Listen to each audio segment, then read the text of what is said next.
அன்புள்ள golden wings குடும்ப உறுப்பினர்களே, உங்கள் அனைவருக்கும் என் அன்பார்ந்த வணக்கம். வணக்கம் கூறுவது முருகவேல் திருமலை சாமி செங்குட்டுவன். அன்பு சொந்தங்களே, விழிப்புணர்ச்சிங்கிற வார்த்தையை நம்ம சொல்றோம் அடிக்கடி. ஆனா எந்த அளவுக்கு விழிப்புணர்ச்சி வருகிறதுன்னு சொல்லி நம்ம கால்குலேட் பண்ணி பார்த்தா ரொம்ப அதிர்ச்சியா இருக்கும். நம்ம ஒரு விழிப்புணர்ச்சிக்காக ஒரு இடத்துல போனோம்னா அவங்க சொல்லும்போது கேட்டுட்டு வீட்டுக்கு வரும்போது வைராக்கியமாக இருக்கும், நாம் இப்படித்தான் இருக்கணும்னு. ஆனால் 2 நாள் அந்த வைராக்கியம் காணாமல் போயிடும். அது மாதிரி தான் இந்த உணவு முறை. இந்த உணவு முறையை நான் பல வாரங்களாக சொல்லிட்டு வரேன். உங்களுக்கு அதனுடைய அருமை பெருமைகளை பற்றியெல்லாம் சொல்லிட்டு வந்துட்டு இருக்கேன். எனக்கு முன்னால் வந்தவர்கள், இன்னைக்கு வந்தவங்க எல்லாமே அவங்க they are very much interest. அவங்க என்ன சொல்கிறாங்கன்னா, சார் இந்த இன்சுலின் குறைபாட்டை நீக்கணும். பயமாக இருக்குது சார், 40 வயசாச்சு, 50 வயசாச்சு, இப்போவே டேப்லெட்டு இன்ஜெக்ஷன் எல்லாம் வந்துருச்சு, எடுக்க சொல்கிறாங்க, இல்லைன்னா கிட்னி பாதிக்குன்னு சொல்கிறாங்க அப்படின்லாம் சொல்கிறாங்க சார் எல்லாம் சொன்னாங்க. எப்போ அந்த கட்டுப்பாடு உணவில் வருதோ அப்போ நீங்கள் எதுக்குமே பயப்பட வேண்டாம், ரைட்டா? இதை மட்டும் மனசில் வச்சுக்கோங்க. ஏன்னா இயற்கையில் விளையக்கூடிய காய்கறிகள், பழங்கள், அது இருக்கிற கார்போஹைட்ரேட், அதாவது சர்க்கரை, மாவுச்சத்து, நார்ச்சத்து, நீர்ச்சத்து, புரோட்டீன், இதெல்லாமே எல்லாத்துலேயும் இருக்கு. நம்ம அதை தேவைப்பட்ட அளவு எடுக்கிறது இல்லை, அதுதான் பிரச்சனை. நான் அன்னைக்கு உங்ககிட்ட சொன்னேன், நீங்கள் ஒரு நாள் உட்காந்து 2 நாள் உங்கள் பசங்களுக்கு என்ன உணவு கொடுத்தீங்க, அதில் எவ்வளவு புரோட்டீன் இருந்தது பாருங்கன்னு சொன்னேன்.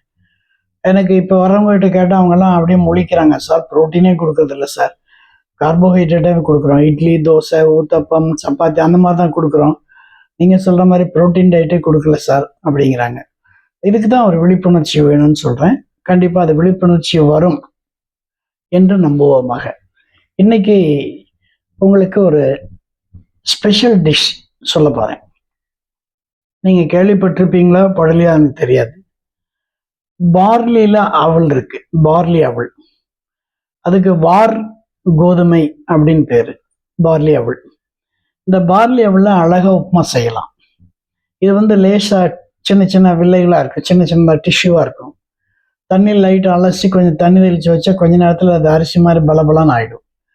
அப்புறம் வெங்காயம், பச்சை மிளகாய் போட்டு தாளிச்சு ஏதாவது ஒரு புரட்டு அதுக்கு மேலே கொஞ்சம் தேங்காய் தூவி கொஞ்சம் உப்பு போட்டு எடுத்துட்டிங்கன்னா 5 நிமிஷத்தில் ரெடி ஆகிடும் இந்த பார்லி அவல். இது கொஞ்சம் லெமன் புளிஞ்சிட்டிங்கன்னா மத்தியானம் வரைக்கும் தாங்கும். இதனுடைய ஸ்பெஷாலிட்டி என்னன்னா, இது ஒரு யூரின் கிரியேட்டர். இது நீங்கள் பார்லி வாட்டர் சாப்பிட்டோம்னா, சின்ன பெரியவங்கெல்லாம் சொல்லுவாங்க, காலில் வீக்கம் இருக்குன்னா ஒன்றும் கவலைப்படாத, பார்லி வாட்டர் குடிப்பாங்க. பார்லி வாட்டர் குடித்தா யூரின் நிறைய போச்சுன்னா கால் வீக்கம் சரியாக போயிடும். So it is a stimulant for getting out of the urine. அதனால் இந்த பார்லி உப்புமாவை நீங்கள் எடுத்துக்கலாம், பார்லி அவல் உப்புமா. அடுத்தது அன்னைக்கு உங்களுக்கு சுலபமான ஒரு டயட் குழந்தைகளுக்கு சொல்கிறேன்னு சொல்லியிருந்தேன், அதை இப்போ சொல்கிறேன். என்னென்னா, இப்போ கடையில எல்லாம் போனீங்கன்னா எண்ணெய் வாங்குவீங்க, செக்கு எண்ணெய். அந்த செக்கு எண்ணெயில் எந்தெந்த எண்ணெய் ஆட்டுறமோ அந்தந்த புண்ணாக்கு கிடைக்கும். கடலை எண்ணெய் ஆட்டினா கடலை புண்ணாக்கு, அதே மாதிரி தேங்காய் எண்ணெய் ஆட்டினா தேங்காய் புண்ணாக்கு, அந்த மாதிரி கிடைக்கும். இப்போ எல்லா டிபார்ட்மெண்ட் ஸ்டோர்லேயும் அதை பேக் பண்ணியே வருது. சீப்பு, ரொம்ப சீப்பு. 50 rupees ½ kilo, 50 rupees to 60 rupees தான் இருக்கும். அதே மாதிரி ஸ்க்ரபிள்டு கோகனட்னு சொல்லி ஒன்று வருது. ஸ்க்ரபிள்டு கோகனட் அப்படின்னா கோகனட்டை திருவி ட்ரை பண்ணி பேக் பண்ணியிருக்காங்க. அது நாட் அட்வைசபிள். பட் இது 1 நாள் 2 நாள் கொடுக்கறதுல தப்பு இல்லை. அது நீங்கள் சொரவிட்டு இருக்கிறதுல ஸ்க்ரபிள்டு கோகனட் 2 எடுத்துக்கங்க. அப்புறம் நல்ல பனங்கள் கண்டும் அது கிடைக்குது. நாட்டு மருந்து கடையில் பனங்கள் கண்டும் ரொம்ப அருமையாக கிடைக்குது. பெருசு சின்னது, பெருசு சின்னது, சைஸ் டிஃப்ரெண்ட்டாக இருக்கும். நீங்கள் அதை வாங்கிக்கோங்க. இந்த 3 ஐட்டம் போதும். அப்புறம் கொஞ்சம் வேர்க்கடலையை எடுத்துங்க, கையில் தேய்ச்சி அந்த தொலியெல்லாம் எடுத்து தனியாக வச்சுங்க. இவ்வளோதான் மேட்டர். ஒரு பவுலில் ஃபஸ்ட்டு நான் சொன்ன அந்த செக்கு புண்ணாக்கு உள்ளே போடுங்க. தேங்காய் எண்ணெயோ கடலை எண்ணெயோ எந்த புண்ணாக்கு கிடைக்காதோ கொஞ்சம் போடுங்க. அது போட்டோன்னே கொஞ்சம் ஸ்க்ரபிள்டு கோகனட் அதை கொஞ்சம் போடுங்க, 2. பனங்கள் கண்டு 3 போடுங்க. அதுக்கப்புறம் கொஞ்சம் அந்த நடக்கடலை இருக்குல்ல, அதை போடுங்க. நல்லா கையில் கலக்குனிங்கன்னா அது அழகாக உருண்டை பிடிக்கிற மாதிரி ஒரு ஃபார்மேஷன் வரும். நல்லா ஜம்முன்னு இருக்கும். அதை எடுத்து குழந்தைகளுக்கு கொடுங்க. எல்லா சத்துக்களும் அதில் இருக்கு. எள் புண்ணாக்குன்னு கேட்டிங்கன்னாங்க, எள்ளு புண்ணாக்குன்னு சொல்லுவாங்க.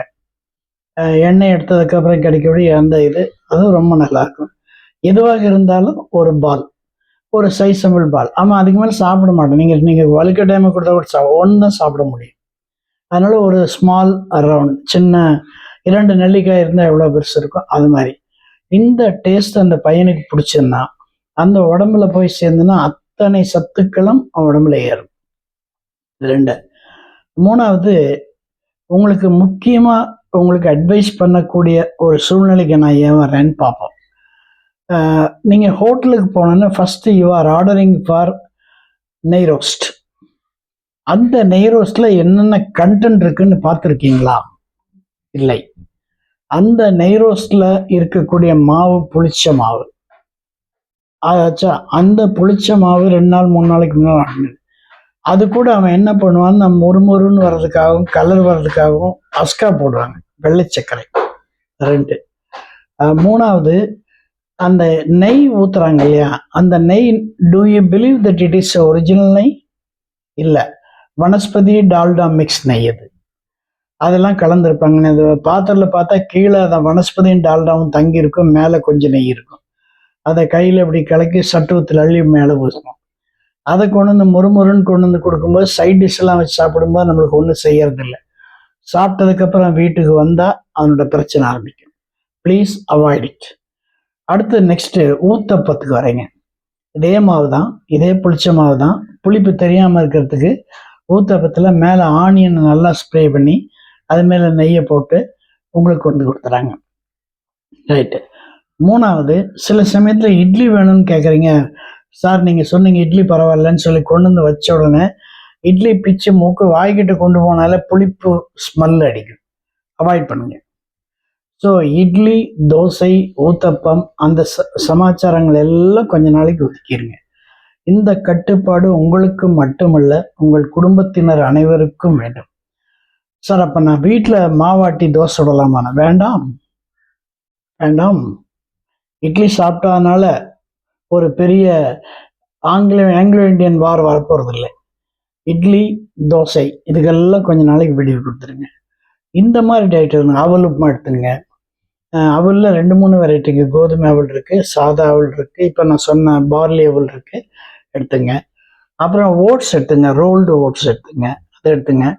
அடுத்தது நம்ம மில்லட்லேயே நம்ம உப்புமா போடலாம். மில்லட் ரைஸ்லேயே உப்புமா போடலாம். இப்போ மில்லட்டே வந்து ரவை மாதிரியே வர ஆரம்பிச்சிச்சு. கோதுமை ரவை மாதிரி 1-2 உடச்சி அதுவும் வர ஆரம்பிச்சிது. இதுக்கு எல்லாத்துக்கும் போல பெஸ்ட்டு உங்களுக்கு கோதுமை ரவைங்க. இதில் புரோக்கன் வீட்டுன்னு ஒன்று இருக்குது, கொஞ்சம் பெருசாக இருக்கும். அப்புறம் நைஸ் வீட், சம்பா ரவைன்றது. புரோக்கன் வீட்டை நீங்கள் சாதமாக சாப்பிடலாம், கஞ்சியாக சாப்பிடலாம், ரொம்ப நல்லாயிருக்கும், டேஸ்ட்டாக இருக்கும். இந்த உணவின் கட்டுப்பாடு வந்துருச்சுன்னு சொன்னாலே உங்களுடைய இன்சுலின் குறைபாடு வந்து 90% போயிடும். நம்ம இது வந்து எப்படின்னு சொன்னால், அனுபவிச்சவங்களுக்கு தான் தெரியும். இன்சுலின் காலையில் எழுந்திரிச்சுன்னா 9 மணிக்கு சாப்பிட்றதுக்கு முன்னால் ஊசி போடணும். ஊசி போடும்போது அந்த ஊசி இங்கே போடுவாங்க, தொடையில் போடுவாங்க. நல்லா போட்டிருக்கேன். அதே மாதிரி நைட்டு அப்படி போடலைன்னு சொன்னால் அந்த இன்சுலின் ஜாஸ்தி ஆகிடுச்சுன்னா வேறு நைட்டெல்லாம் யூரின் 4 தடவை 5 தடவை எழுப்பி விட்டுரும். போடாமல், இன்சுலின் ஊசி போடாமல் தப்பிச்சிட்டோம்னு வச்சுக்கோங்க, மறந்துட்டோம், ஆனால் சைடு எஃபெக்ட் பின்னால் வர ஆரம்பிச்சிடும். So it is very difficult அந்த இன்சுலின் எடுக்கிறது. அந்த இன்சுலினை சடனாக நிறுத்த முடியாது. படிப்படியாக டேப்பரிங்காக தான் நிறுத்த முடியும். அதனால் first you must bring the sugar under உங்கள் கண்ட்ரோலில் கொண்டு வந்துடுங்க.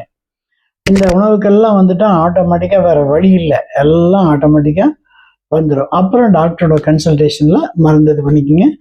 3 months ஆவரேஜ் பாருங்கள். HbA1c 3 months ஆவரேஜ் பாருங்கள். அது வந்து முதல்ல உங்களுக்கு 8 இருக்கும், அப்புறம் 7 வரும், 6 வரும்னாக்கா நீங்கள் யூ ஆர் நவ் ஃபிட் அப்படின்னு சொல்லலாம். இது எல்லாமே உங்கள் கையில் தான் இருக்குது. நம்ம என்னதான் வந்து நம்ம அட்வைஸ் பண்ணாலும் இதை நீங்கள் செய்கிறது நீங்கள் தான். அதனால் உங்கள் எதிர்காலத்தை யோசிச்சு பாருங்கள்.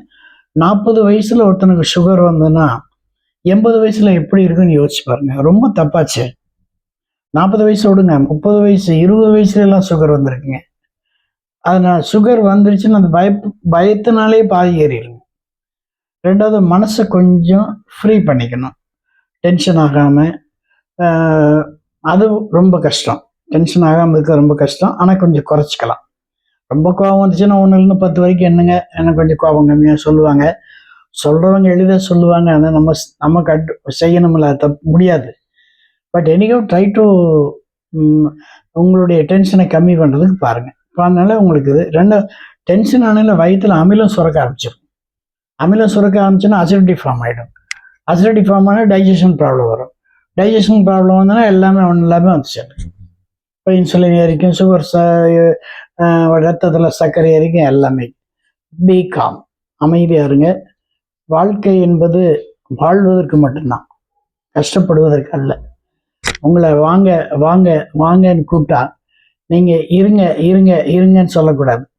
வர்றங்க வர்றங்க வர்றங்கன்னு சொல்லணும். அப்படி சொன்னீங்கன்னா உங்களுடைய வாழ்க்கை எளிதாக இனிமையாக அமையும் என்பதில் எந்த வித மாற்று கருத்தும் இல்லை.